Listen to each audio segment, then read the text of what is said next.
want to take a moment just to introduce the members of the petition committee. For the 5 members of the committee were here today. In addition to Chris Littleton and Bryan Williams, who are both on the petition committee, Jim Lewis from Westchester, Butler County, and Lisa Cooper from Union County is also here with us today.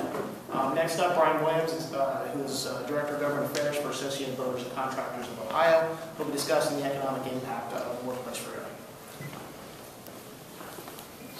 Thank you, Mike. Also like to thank Maurice for not only for that analysis, but for drafting what is a very clear, concise constitutional amendment. I want to thank my fellow ballot committee members for their willingness to put their names on this to help pursue this. We must have had in the last week, I'd say 75, 80, 90 persons that circulate petitions to get us to this point. I'd like to thank them also for their participation and the enthusiasm they showed in collecting them, and let you know that the Associated Builders and Contractors is the first of what I expect is many, eventually be many commercial interests who support this. Maurice went through a litany of economic studies that have been done over time that demonstrate the economic impact of forced unionism. The jury's in. The results are clear. There is no debating it. Forced unionization serves like a weight on the back of the economy.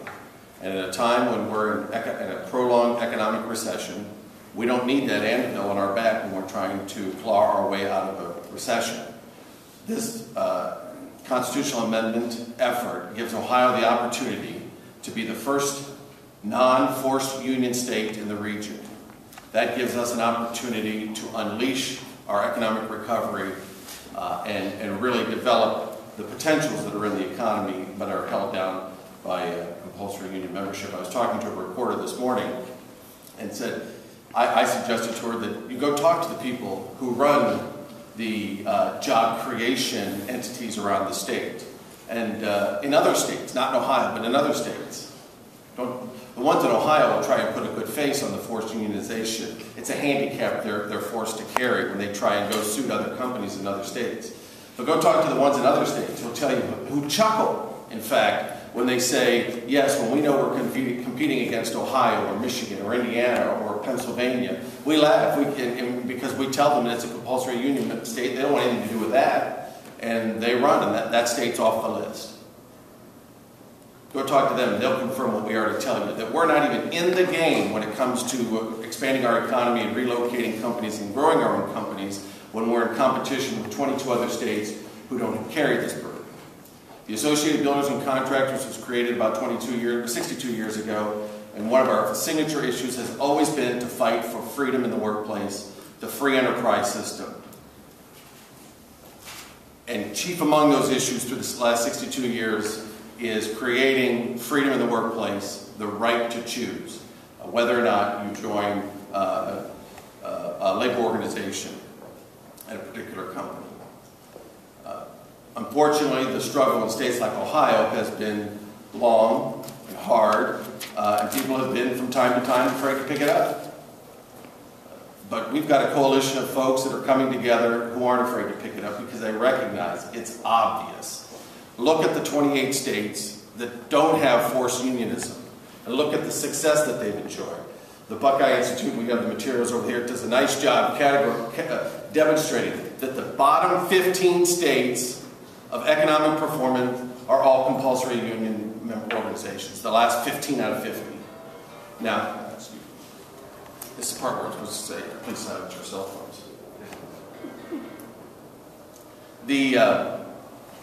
So it's obvious that those states that bear that burden come in at the bottom, and those states that don't bear that burden are up at the top. Population growth, economic growth, job growth, they've totally outpaced us in every respect. And there are enough private citizens out there that understand that they've gotten the message that this is a burden we should no longer bear. And they're coming together. We've got the seeds of that organization right now. And we're going to spend the next 6 months not only collecting signatures, but also building the organization and telling people the message, communicating the message of how this will help the economy.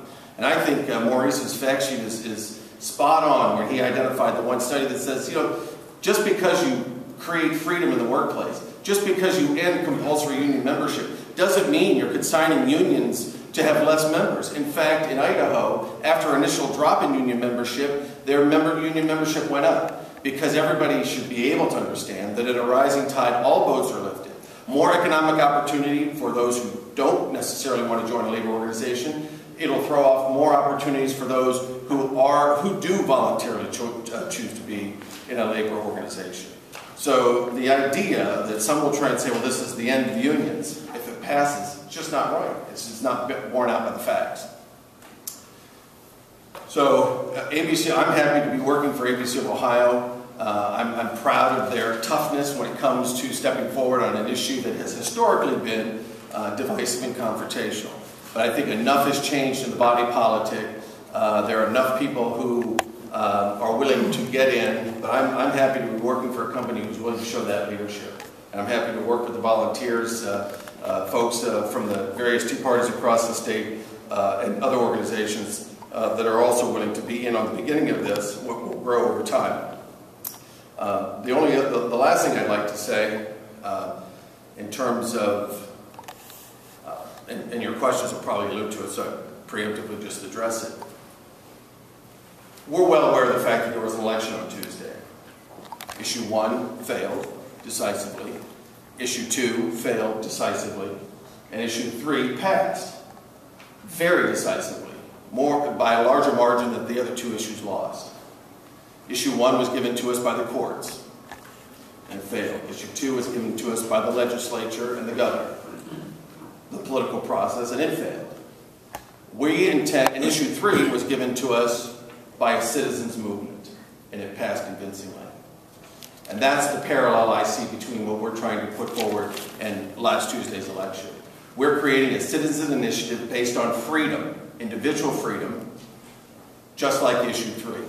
We're not here to take away anybody's collective bargaining rights. We're not here to do anything to take away. This is something to give people freedoms. And freedom is a good thing in and of itself.